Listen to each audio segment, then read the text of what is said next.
Estamos recibiendo precisamente, y este es un caso que se aproxima y mucho a lo que hablábamos, al dirigente del Partido Socialista y candidato a diputado por Montevideo, Gonzalo Sibila. ¿Qué tal, Sibila? Buen día. Buenos días, Jorge. Gracias por la invitación. No, gracias a ti por venir. ¿Qué edad tenés, Sibila? 29 años. 29 años. Debe ser un caso raro en el espectro político uruguayo que se caracteriza. Ahora, si bien es cierto que en esta elección están apareciendo rostros nuevos, ¿verdad? Pero todavía no en la dimensión que uno puede observar de pronto en otros países o en otros lugares. El pensamiento joven como que se está queriendo incorporar realmente a la vida política. Eso se ve incluso hasta en las fórmulas presidenciales, no solamente del Frente Amplio, sino también de otros partidos políticos.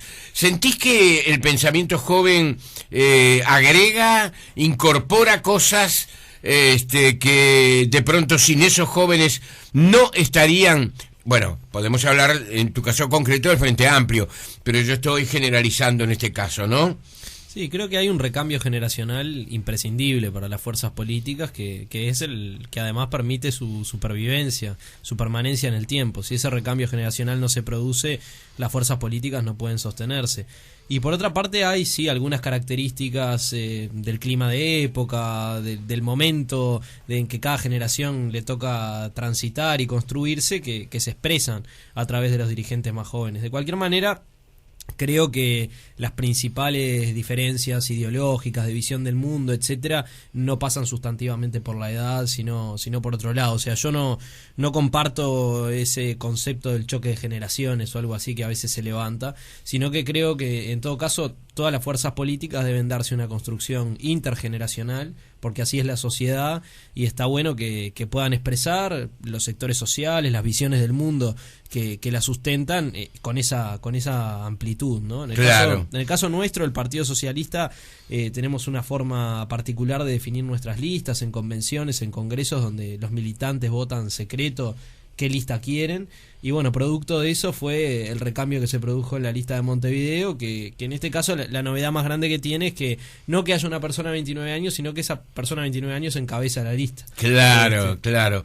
Gonzalo, lo interesante que mencionábamos recién concretamente es que la gente joven trae un pensamiento acorde a su propia edad, a su trayecto en la vida. De eso estamos hechos todos.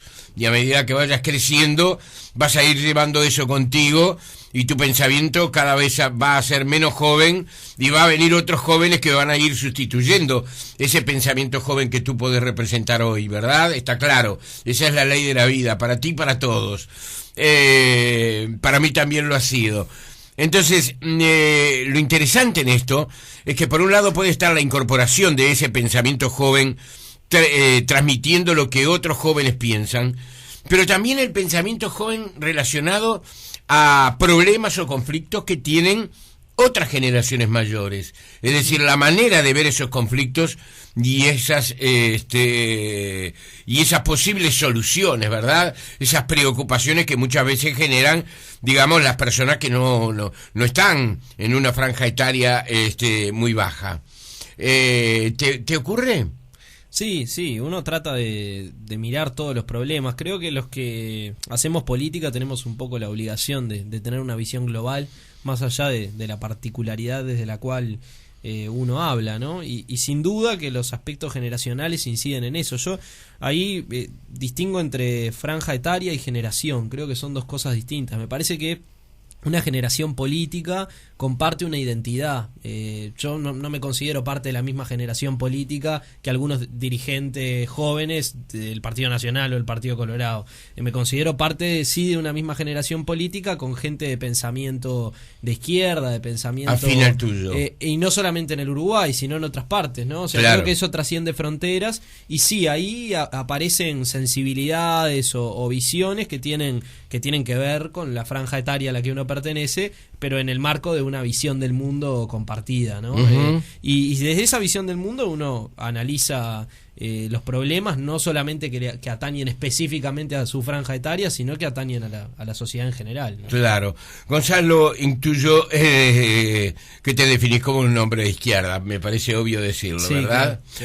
Ahora, dentro de la izquierda, ¿por qué elegiste el Partido Socialista?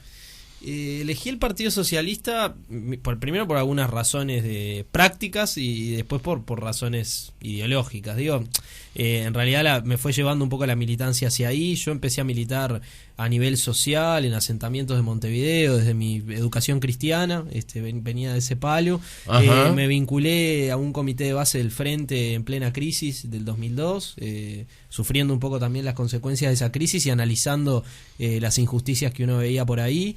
Milité muy fuerte en el referéndum por la privatización, no privatización de ANCAP en aquel momento. Ajá. Y de ahí me integré al Frente y al partido por una compañera que estaba en el comité que nos vinculó, a mí y a otro amigo, al Partido Socialista. Bueno, pues simultáneamente tenía una formación en mi casa de izquierda, mi vieja y mi abuelo votantes del Partido Socialista casi siempre, digamos, aunque como todo votante frente amplista alternando a veces un poco el voto, y yo lo que empecé también a identificar en mí mismo fue una concepción socialista de la vida, ¿no?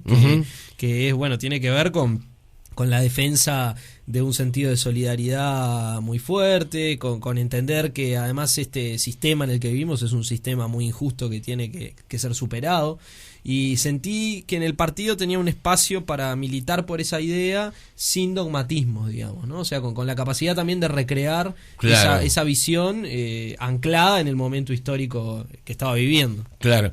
Gonzalo, tú me dices del sistema injusto en el que vivimos, y es cierto, yo creo que nadie te lo puede discutir. Ahora, ¿cuál es el sistema justo que conoces que existe en el mundo? Que exista en el Sí, mundo. un ejemplo. Yo no tomaría un modelo o un ejemplo porque no lo veo tampoco concretamente. Parece que los seres humanos somos tan imperfectos que no hemos podido todavía, en tantos años de civilización, digamos, llegar a concebirlo, ¿no? Ha habido sin duda intentos con errores y con aciertos, pero creo que en esto yo me acuerdo siempre de un marxista peruano, Mariátegui, que decía: claro, ni calco ni copia, creación heroica, sí. No se puede estar calcando procesos, y además la historia también muestra que cuando eso se intenta hacer sale muy mal. Así que creo que a lo que hay que apostar es a esa creatividad humana que aparte es el fondo de la democracia, ¿no? O sea, la democracia es la construcción deliberada del futuro, es decir, bueno, elijamos qué futuro queremos y trabajemos para construirlo colectivamente. Claro. Y yo creo que lo que tenemos ahí son grandes parámetros de hacia dónde queremos ir, una sociedad donde la posición en la vida de la gente no esté determinada por poseer o no poseer capital, por tener una determinada posición económica, donde en definitiva podamos tener autonomía para trazarnos un proyecto de vida y construirlo con los demás, no desde un individualismo egocéntrico como a veces uno ve que existe en esta sociedad, sino articulando y trabajando con otros, y creo que con ese gran horizonte tenemos que ir ensayando cosas, aproximándonos. Estás representando a uno de los sectores que hoy no está contento en el Uruguay según las encuestas.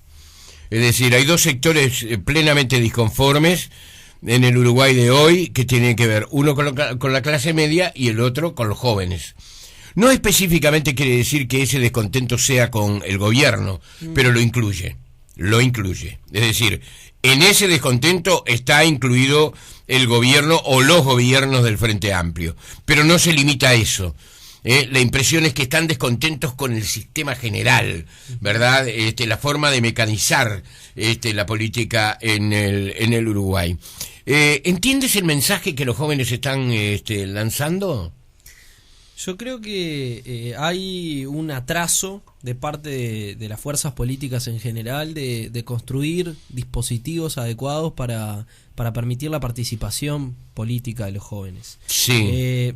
se habla mucho de que los jóvenes en realidad estamos para la nuestra, de que no esa mentalidad neoliberal, individualista nos permeó y no queremos nada por el otro y estamos para el espacio privado. En realidad yo creo que Ojo que el individualismo también tiene algunas cosas buenas, Yo creo que esa mentalidad, y ahora voy a lo que al comentario ese, esa mentalidad atravesó a toda la sociedad, no solamente a los sectores más jóvenes, y también veo en un montón de gurises ganas de hacer cosas por los demás, digamos, ¿no? Y de hecho las hacen a nivel social, en distintos espacios. Uno se encuentra 1000 experiencias de militancia que no son orgánicas partidarias, donde hay un montón de gurises. También hay gurises en las orgánicas partidarias, pero uno encuentra un montón, no sé, vas a una marcha del silencio, por ejemplo, que hace referencia a algo que no tiene que ver con una vivencia de nuestra generación. Claro. Y te encontrás un montón de gurises. Eso tiene que ver con un sentido de la historia, de la justicia, de la solidaridad. Y ahí hay un montón de gente, así en un montón de causas. Yo creo que lo que hay es un atraso de las fuerzas políticas para poder generar dispositivos que motiven a los jóvenes a participar políticamente, y que en la medida en que nosotros lleguemos con un mensaje político más profundo a los sectores más jóvenes, vamos a poder superar un poco ese descontento del que vos hablas, o esa lejanía. Sí, como una especie, político, ahí está, ¿no? Ningún término es exacto, descontento no es exacto, tampoco lejanía es exacto. Tal vez sea un poco de indiferencia o de frialdad frente a la situación. Se les ven menos militantes, se les ven menos apasionados en la diaria, ¿verdad? En la discusión diaria.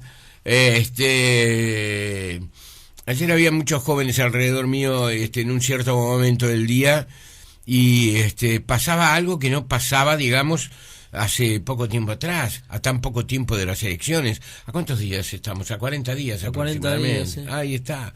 Y bueno, se discutía sobre si Fossati sabía o no sabía, o si el brasileño estaba bien sacado o no estaba bien sacado. Es decir, cuando en ese momento, te puedo asegurar, y te lo pueden decir seguramente personas que tienen una edad que les permitió atravesar por esa instancia, lo más apasionante era, por supuesto que el fútbol nos encantaba, y además ganábamos, era extraordinario, los equipos uruguayos ganaban, no venía un equipo colombiano y empataba, no venía un equipo de Ecuador y nos ganaba, no, los equipos ganaban acá. Se discutía apasionadamente de política, ¿verdad? Hay algo que enfrió a las personas, y yo no sé si corre por lo ideológico, sino que corre por como consecuencia de una experiencia que no ha sido satisfactoria, Gonzalo, pero tú estás en mejores condiciones que yo de definirlo, ¿verdad? Yo creo que hay muchas acciones y discusiones micropolíticas en la sociedad, que no son capaz que de la gran política macro general, pero hay discusiones sobre cosas colectivas, públicas, en espacios más reducidos de la vida de las personas. Ahora, si no hay una reflexión general, global, sobre el proyecto de país, la discusión política se empobrece mucho. Y yo creo que eso ha afectado a los sectores más jóvenes, pero de vuelta, creo que ha afectado a toda la sociedad. Yo veo una sociedad crecientemente despolitizada, y eso me preocupa mucho. De hecho, percibo que algunos candidatos, incluso en esta campaña, han construido sus campañas sobre la base de la despolitización, ¿no? Me parece claro en el caso del Partido Nacional, una campaña que no tiene este contenido político explícito sobre hacia dónde llevar el país, y que sin embargo parece tener cierta llegada. Entonces, ¿qué estamos buscando? Esa es una buena pregunta también. ¿Qué es lo que hace que nos decida a nosotros el voto, sí o no? Sí. ¿Cómo estamos procediendo los ciudadanos? Sí. Esa es una buena pregunta también. Sí, y creo que hay que reflexionar, Jorge, también sobre lo que ha pasado con la política en nuestras sociedades, ¿no? Cuando la gente se aleja de algo, seguramente es porque siente que tuvo una mala experiencia, o que eso no es demasiado relevante, o que no lo involucra. Sí. Y yo creo que ha habido una experiencia de muchos años, de décadas en América Latina, y bastante generalizada en el mundo, donde la política terminó siendo coto de algunas cúpulas dirigenciales que eran las que tomaban determinadas decisiones, donde la gente se sentía muy lejos de esos procesos, donde además se generó toda una construcción del político chorro, chanta, ¿no? Toda esa construcción que fue permeando en la sociedad. Entonces, siento que un poco los mismos que desprestigiaron la política con su práctica política recogen los frutos de eso, porque en realidad lucran bastante con la despolitización. Hay políticos que lucran mucho con la despolitización de la gente. Y esa creo que es un desafío para adelante, porque nosotros concretamente como fuerza de izquierda, si en algo tenemos que interpelarnos, es en que no hemos sido capaces en estos años de reivindicar la política y de me parece muy valiente, a la sociedad. me parece muy valiente pensarlo así. Tampoco podemos pensar, digamos, porque el país hoy no sufre, digamos, podemos tener distintos conceptos, podemos pensar este gobierno es más eficiente o menos eficiente, si el Frente Amplio en sus administraciones ha hecho más o menos, eso va según el pensamiento de cada cual, pero no vivimos en un país que está conmovido por una crisis, ni por una situación amenazante para pasado mañana, ni nada por el estilo. Eso puede alimentar además y puede justificar también esa ausencia de apasionamiento, ¿verdad? Eso... Como no tengo tanto problema, ¿verdad? El trabajo está seguro, que es un área muy importante en la vida de cualquier persona, en cualquier parte del mundo. El trabajo está seguro, tal vez el sueldo no sea el que merezco, no, ni el que necesite, pero el trabajo está seguro. Tengo algunas cosas que he recuperado de lo que tenía en el pasado y lo perdí. Bueno, tal vez todas esas cosas de alguna forma puedan estar estableciendo también una explicación. Pero tampoco necesitamos una sociedad que esté permanentemente movilizada durante 5 años. Estamos hablando de este periodo, ¿no? Sí, yo creo que hay algo que vos decís que me parece clave. Los contextos de bonanza en general, económica y de mayor seguridad para las personas en esa materia suelen ser contextos que en realidad llevan a la gente a replegarse un poco a lo privado, ¿no? Al consumo, eso es un dato de la realidad. ¿Cuándo llevas el enfermo al hospital? Cuando ves que está grave. Exacto. Si no, llamas al médico y esperás. Eso es así. Ahora, creo que hay que trabajar fuerte sobre la conciencia, porque en realidad los contextos de crisis o bueno, los momentos más jorobados para una sociedad también se producen cuando no se trabaja adecuadamente antes, ¿no? Entonces necesitamos una sociedad organizada, movilizada. Yo creo que sí, que la sociedad tiene que estar movilizada, lo que no quiere decir que tenga que estar a los guascazos, digamos. Claro. No lo pienso por ahí, pero creo que tiene que haber una movilización de ideas, una movilización de proyectos. Yo, por ejemplo, ahora se ha instalado una discusión sobre el rol del PIT-CNT en la campaña a partir del paro que se va a plantear mañana. Yo creo que también está bueno que haya movilización a favor de cosas, diciendo, bueno, defendamos lo que tenemos y vayamos por más. Abusamos de los paros. Sí. A veces las herramientas... La gente sufre mucho, Se puede discrepar en las herramientas que se utilizan. Yo creo que en realidad... Si se tiene fe, me parece, Gonzalo, que sería mucho mejor hacer un acto, llamar a la gente y decir, bueno, salimos de trabajar y vamos todos a reclamar.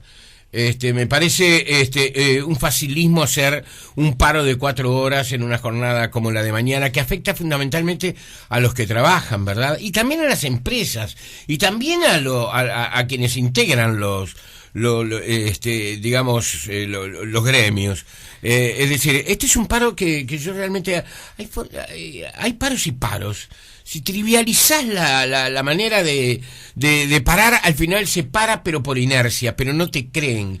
Y ese es un riesgo que el PIT-CNT está asumiendo peligrosamente, el de generar circunstancias como las que se generan en el día de mañana.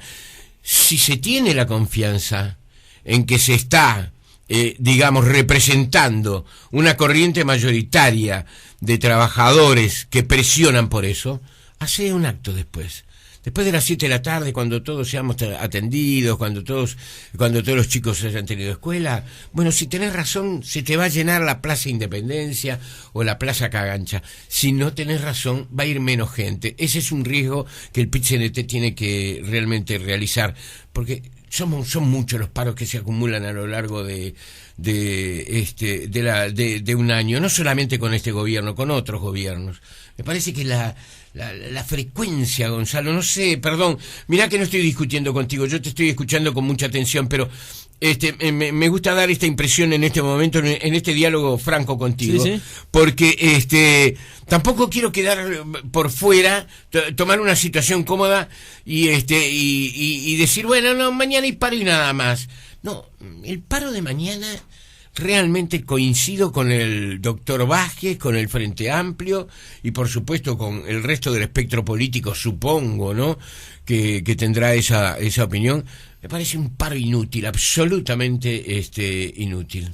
Yo creo, Jorge, que en realidad la clase trabajadora organizada, la central sindical, no tienen demasiadas herramientas para poder hacer valer su movilización. Que en realidad hay otros sectores que sí tienen recursos, múltiples recursos y estrategias para poder hacer valer sus ideas y presionar con sus ideas, y es muy difícil para los trabajadores que además no trabajamos todos en el mismo horario, digamos. Eso es verdad. Generar un Eso momento no tiene solución, en sí, el cual verdad. los sindicatos puedan movilizarse y acercar a la gente. Entonces me parece que la cosa viene planteada desde ahí. En realidad, Pero ¿sabes por qué no lo hacen también, Gonzalo? Porque corren un riesgo. Es muy probable que vaya poca gente. En un paro como el de mañana, poca gente. Si fuera un paro de repente porque la gente no tiene trabajo, ahí seguramente van a tener más respaldo. Si es un paro concretamente por situaciones salariales injustas colectivas, ahí se llena de gente.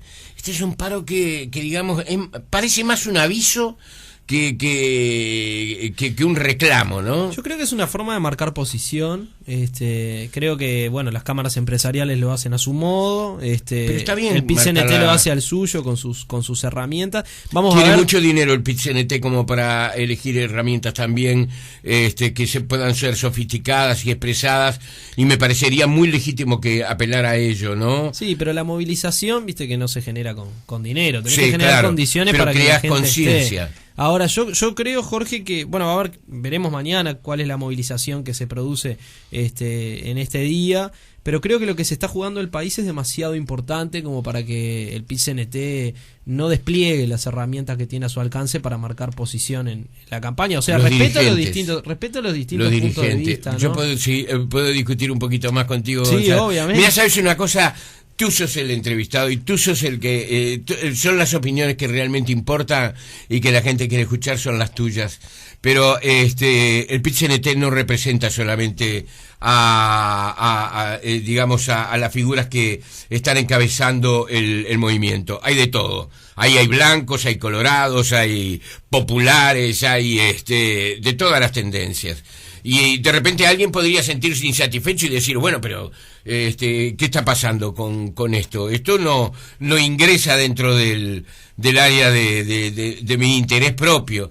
Yo estoy sabes que estoy fastidiado con el paro de mañana. Me parece un paro absolutamente injusto. Me doy cuenta. Sí, me paro. No, pero sí, me tranquiliza que pienso que Mujica debe pensar lo mismo, No, puede ser que, debe haber muchos compañeros. Yo conozco varios compañeros que piensan algo parecido. Yo creo que el paro no es un paro para defender a un partido. El paro es para defender un proceso que a los trabajadores los ha beneficiado sustantivamente. Yo creo que basta mirar todos los indicadores salariales, sociales, las leyes que hemos aprobado en estos años, más de 50 leyes que han generado derechos para los trabajadores. Ahora terminaban de votar los compañeros en Cámara de Diputados ayer, que no tuvo mucha difusión, una ley que limita las cargas que las personas pueden llevar manualmente a 25 kilos. O sea, eso son leyes que este gobierno ha generado para defender el interés de los trabajadores, la vida de los trabajadores, y me parece que la central sindical no puede ser omisa a eso. Obviamente que dentro de la central hay, en los sindicatos hay gente de todos los pelos políticos. Ahora, sí, los pero intereses, especialmente de izquierda, los intereses de los trabajadores son los intereses de los trabajadores. Los trabajadores son más diversos, pero... No, pero yo digo fuera de la dirigencia, ¿no? Sí, La base, sí. base del movimiento sindical y los trabajadores en general. Evidentemente todos los trabajadores de este país no votan al Frente Amplio. Si no, el Frente Amplio ganaría con el 80%, el 90% de los votos.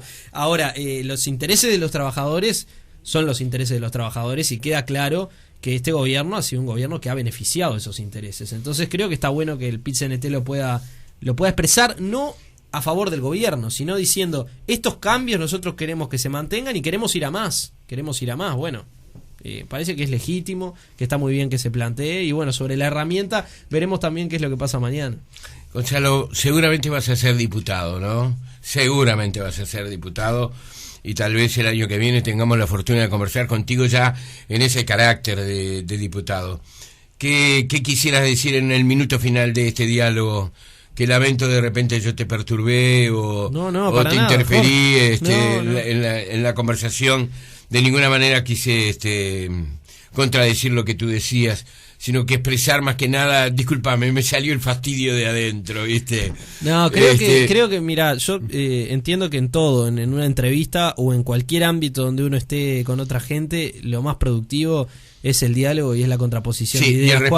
Y el respeto, el diálogo respetuoso y franco, ¿no? Claro. Sería bastante triste en realidad que estuviéramos conversando y uno no pudiera decir lo que piensa. Claro. Así que en realidad saludo eso y me parece mucho más constructivo que simplemente dejar pasar, ¿no? Te agradezco, Gonzalo. En ese último minuto, vas a ser diputado, salvo una cosa que sería absolutamente inesperada que ocurriera, la verdad que no es esperable hoy. ¿Qué dirías en este minuto final, digamos, a los que te están escuchando? Diría que bueno, que gracias al voto de la sociedad es muy probable que esté en el Parlamento, que otros compañeros obviamente estén en el Parlamento, que vamos a trabajar por profundizar los cambios que se han iniciado en este país en estos años, que han permitido crecer con la gente adentro y no con la gente afuera, no excluyendo. Creo que ese es el gran diferencial del proyecto del Frente, que además me quiero comprometer muy fuerte con la recuperación del protagonismo político de los jóvenes. Esto de lo que hablábamos, me parece que tenemos un deber generacional de comprometer a nuestros gurises, a nuestros jóvenes en la construcción política, y bueno, y que ahí vamos a estar defendiendo los intereses que como militantes defendemos desde el primer día que nos metimos en esto, ¿no? Futuro diputado, diría yo. Gonzalo Sibila, dirigente del Partido Socialista, primer candidato a diputado por el departamento de Montevideo. Te agradezco mucho la gentileza de habernos acompañado, te agradezco por tu tiempo, y bueno, ya conversaremos más en una próxima oportunidad, todavía de pronto sin haber llegado a diputado o ya habiendo asumido la bancada que seguramente vas a tener, y que va a ser una experiencia muy especial seguramente para ti. Te agradezco mucho tu gentileza. A las órdenes, Jorge, gracias a vos, y ha sido un gustazo este intercambio. La seguimos en una próxima. Señores, esto es Tiempo Presente.